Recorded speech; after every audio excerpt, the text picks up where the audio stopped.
মাত্রা ছাড়া ভিড়েই পদপিষ্ট ৬ ভক্তের মৃত্যুর সাফাই কর্তৃপক্ষের। তিরুপতি গেলেন চন্দ্রবাবু, প্রধানমন্ত্রী নরেন্দ্র মোদী, লোকসভার বিরোধী দলনেতা রাহুল গান্ধী, আপ প্রধান অরবিন্দ কেজরিওয়াল সহ বিভিন্ন রাজনৈতিক দলের নেতানেত্রীরা তিরুপতিতে ৬ ভক্তের মৃত্যুতে শোক প্রকাশ করেছেন। কয়েক মাস আগেই প্রসাদী লাড্ডুতে পশুচর্বি মেশানোর অভিযোগ ঘিরে বিতর্কের জেরে উত্তেজনা ছড়িয়েছিল দক্ষিণ অন্ধ্রপ্রদেশের, যা রায়লসীমা অঞ্চল নামে পরিচিত, তীর্থ শহরে। এবার বৈকুণ্ঠ একাদশীর দর্শন শুরুর আগেই মৃত্যুর ছায়া তিরুপতিতে। বুধবার রাতে সেখানে ভক্তদের ভিড়ের হুড়োহুড়িতে পদপিষ্ট হয়ে মৃত্যু হয়েছে ৬ জনের।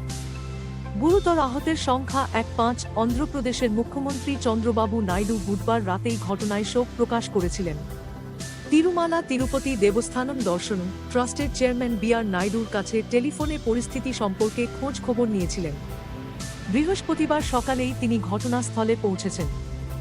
প্রধানমন্ত্রী নরেন্দ্র মোদী, লোকসভার বিরোধী দলনেতা রাহুল গান্ধী, আপ প্রধান অরবিন্দ কেজরিওয়াল সহ বিভিন্ন রাজনৈতিক দলের নেতানেত্রীরা মৃত পুণ্যার্থীদের পরিবারকে সমবেদনা জানিয়েছেন।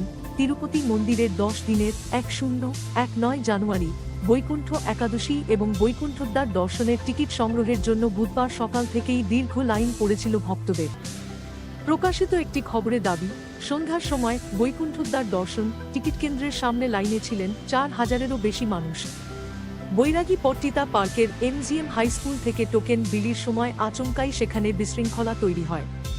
চন্দ্রবাবু সরকারের দাবি, বৈকুণ্ঠ একাদশী উপলক্ষে পর্যাপ্ত পুলিশি ব্যবস্থা ছিল।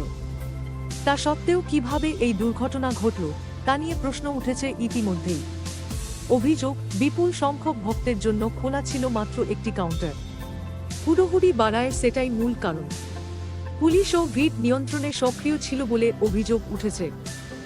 ভক্ত সংখ্যার নিরিখে তিরুপতি মন্দির দেশের মধ্যে শীর্ষস্থানীয়।